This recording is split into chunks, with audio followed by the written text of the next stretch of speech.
بسم اللہ الرحمن الرحیم۔ عزیز طلبہ، السلام علیکم ورحمۃ اللہ وبرکاتہ۔ سائنس اینڈ ٹیکنالوجی جماعت نہم، سبق نمبر 4، مادے کی پیمائش۔ اس میں ہم آج کیمیائی ضابطہ یا مالیکولر فارمولا اس کے حوالے سے معلومات حاصل کرنے والے ہیں۔ عزیز طلبہ، کیمیائی ضابطہ یا سالمی ضابطہ یا پھر اسے انگریزی میں کیمیکل فارمولا یا مالیکولر فارمولا کہا جاتا ہے، تو سب سے پہلے ہم اس کی تعریف دیکھیں گے۔ کسی شے کے سالمے کا علامتی زبان میں اظہار سالمی ضابطہ کہلاتا ہے۔ ہمارے اطراف میں ہم بہت ساری اشیاء دیکھتے ہیں۔ یہ اشیاء ایک یا ایک سے زیادہ مرکبات سے بنی ہوتی ہیں۔ ان مرکبات کے کیمیائی نام ہوتے ہیں، تو بعض مرتبہ ان کے نام کی بجائے ان کو علامت کے ذریعے ظاہر کیا جاتا ہے۔ یہی جو علامت ہے اسے سالمی ضابطہ یا کیمیائی ضابطہ کہتے ہیں۔ جیسے چند اشیاء کے کیمیائی ضابطے ہم دیکھتے ہیں۔ پانی کا جو کیمیائی ضابطہ یا سالمی ضابطہ ہے وہ H2O ہے۔ ضابطے سے ہمیں پتہ چلتا ہے کہ پانی یہ ایک مرکب ہے جو ہائیڈروجن اور آکسیجن ان دو عناصر کے کیمیائی ملاپ سے بنا ہے، اور اس کے ایک سالمے میں ہائیڈروجن کے 2 اور آکسیجن کا 1 جوہر شامل ہے۔ دوسری شے یہاں پر عام نمک، یعنی روزانہ ہم غذا میں استعمال کرتے ہیں وہ نمک، اس کا کیمیائی نام سوڈیم کلورائڈ ہے۔ اس کا سالمی ضابطہ ہے NaCl۔ یہاں پر Na جو ہے یہ سوڈیم کی علامت ہے اور Cl کلورین کی علامت ہے، تو ہمیں پتہ چلتا ہے کہ عام نمک کا ایک سالمہ جو ہے وہ سوڈیم کے 1 اور کلورین کے 1 جوہر سے بنا ہے۔ شکر کا سالمی ضابطہ دیکھیے C12H22O11، یعنی شکر کے ایک سالمے میں کاربن کے 12، ہائیڈروجن کے 22 اور آکسیجن کے 11 جواہر شامل ہیں۔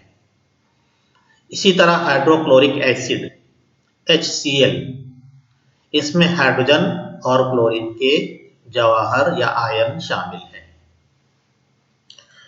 اس سے پہلے ہم لوگ آئن اور اصلیے ان کے بارے میں معلومات حاصل کر چکے ہیں۔ یہاں پر ایک بات یہ یاد رکھنا ہے کہ آئن جو ہوتے ہیں انہیں بھی اصلیے کہہ سکتے ہیں، چونکہ ان میں ایک ہی عنصر کا جوہر شامل ہوتا ہے، اس لیے انہیں سادہ اصلیے بھی کہہ سکتے ہیں۔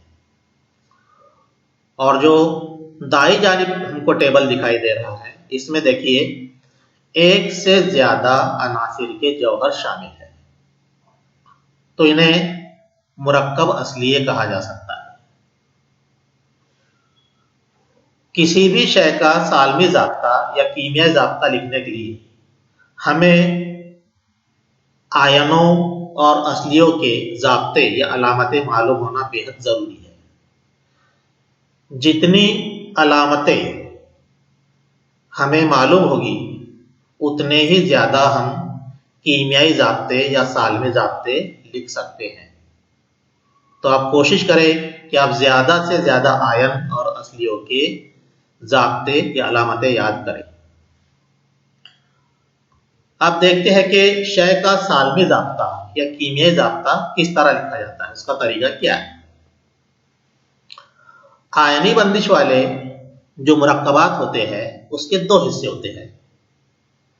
ایک حصہ ہوتا ہے کیٹائن یا اساسی اصلیے کا، اور دوسرا ہوتا ہے اینائن یا تیزابی اصلیے کا۔ تو ضابطہ لکھتے وقت درج ذیل مراحل کے مطابق ہم کو عمل کرنا ہوتا ہے۔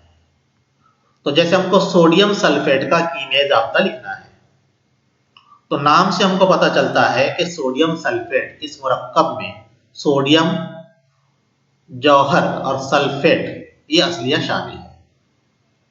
تو سب سے پہلے ہم کیا کریں گے کہ پہلے مرحلے میں ان آینوں یا اصلیوں کی علامت لکھیں گے. اس میں ہم اساسی اصلیہ جو ہے وہ بائیں جانب لکھیں گے. یاد رکھیں کہ اساسی اصلیہ جو ہے ہمیشہ بائیں جانب لکھا جاتا ہے، جیسے اس طریقے سے. تو یہاں پر دیکھیے سوڈیم، یہ جو ہے یہ اساسی اصلیہ ہے یا کیٹائن ہے، تو اسے ہم نے کہاں لکھا ہے؟ بائیں جانب. اور سلفیٹ جو ہے یہ تیزابی اصلیہ ہے، اس لیے اسے ہم نے لکھا ہے دائیں جانب. اگلے مرحلے میں ان علامتوں کے نیچے ان آینوں یا اصلیوں کی گرفت لکھنا ہے. جیسے سوڈیم کی گرفت 1 ہے تو ہم سوڈیم کے نیچے 1 لکھیں گے، اور سلفیٹ کی گرفت 2 ہے اس لیے اس کے نیچے 2 لکھیں گے. تیسرے مرحلے میں ہمیں کیا کرنا ہے کہ یہ جو آینوں کی علامتیں ہیں اور اس کے نیچے لکھی ہوئی گرفت ہے، ان کی ترچھی ضرب کرنا ہے اس طریقے سے.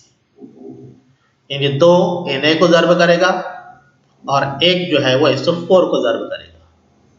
تو اس طرح سوڈیم سلفیٹ کا جو سالمی ضابطہ بنے گا Na2SO4.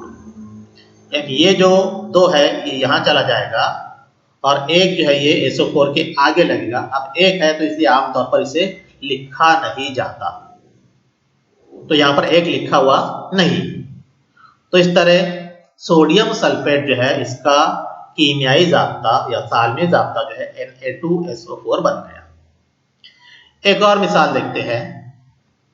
میگنیشیم آکسائڈ کا کیمیائی ضابطہ کس طرح لکھا جاتا ہے؟ تو سب سے پہلا مرحلہ کیا ہے؟ آئن یا اصلیوں کی علامت لکھنا. اساسی اصلیہ بائیں جانب لکھیں گے اس طرح سے. تو Mg جو ہے یہاں پر کیٹائن ہے یا اساسی اصلیہ ہے، اس لیے اس کو بائیں جانب لکھا گیا. اور O جو ہے یہ انائن ہے، اس لیے اسے دائیں جانب. اب اگلے مرحلے میں کیا ہوگا کہ ان کے نیچے ان کی گرفت لکھنا ہے.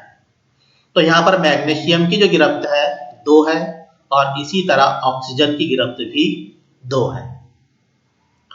تیسرے مرحلے میں ہم کو کیا کرنا ہے کہ علامتیں اور گرفت ان کی ترچھی ضرب کرنا ہے اس طریقے سے. یہ 2 Mg کو ضرب کرے گا اور ادھر والا 2 O کو ضرب کرے گا. اور اس طرح سے میگنیشیم آکسائڈ کا کیمیائی ضابطہ کیا بنے گا؟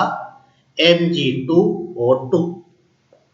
لیکن ایک بات یہاں پر یہ یاد رکھنا ہے کہ اس طرح سے اگر آتے ہوں، یہ آئنوں کی تعداد ظاہر کرنے والے یا اصلیوں کی تعداد ظاہر کرنے والے جو عدد آتے ہیں یہاں پر، یہ اگر کسی ایک ہی عدد سے تقسیم ہوتے ہو، کسی بڑے سے بڑے عدد سے تقسیم ہوتے ہو، تو انہیں تقسیم کر دینا ہے. جیسے دونوں یہاں پر 2 سے تقسیم ہو جائیں گے تو دونوں کو 2 سے تقسیم کر دیں گے، یعنی دونوں یہاں پر کٹ جائیں گے. تو اب کیا بچا؟ MgO. اب یاد رکھیں یہاں پر کہ Mg کے بعد یہاں پر 1 ہے اور O کے بعد بھی 1 ہے، اور جیسا کہ میں پہلے بتایا 1 اگر آتا ہو تو اسے لکھا نہیں جاتا. تو اس طرح میگنیشیم آکسائڈ کا کیمیائی ضابطہ بن گیا MgO. اور مثال دیکھتے ہیں. یہاں پر ہم کو امونیم سلفیٹ کا کیمیائی ضابطہ لکھنا ہے. تو سب سے پہلے کیا کرنا ہوگا؟ اس میں شامل جو آئن یا اصلیہ ہے ان کی علامتیں لکھنا ہے. تو یہاں پر کون سے اصلیہ ہم کو نظر آ رہے ہیں؟ امونیم اور سلفیٹ. تو ان کی علامتیں ہم لکھیں گے. امونیم کی علامت ہے NH4 اور سلفیٹ کی علامت ہے SO4. اب اگلے مرحلے میں ہم کو کیا کرنا ہے کہ ان کے نیچے ان کی گرفت لکھنا ہے. تو امونیم کی جو گرفت ہے 1 ہے اور سلفیٹ کی گرفت 2 ہے. اب کیا ہوگا کہ ان کی ترچھی ضرب ہوگی اس طریقے سے.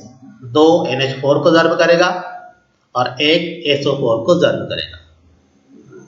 اب یاد رکھیں یہاں پر کہ NH4 اس کے آخر میں پہلے ہی 4 لگا ہے. اگر ہم سیدھے وہاں پر آگے 2 لکھ دیں گے تو یہ تھوڑا غلط ہو جائے گا. تو پھر کیا کرنا ہوگا ہم کو کہ NH4 کو پہلے کاس لگانا ہوگا اور پھر 2 لکھیں گے اور اس کے بعد پھر SO4. اس طرح امونیم سلفیٹ کا جو سالمی ضابطہ یا کیمیائی ضابطہ بن گیا NH4 2SO4.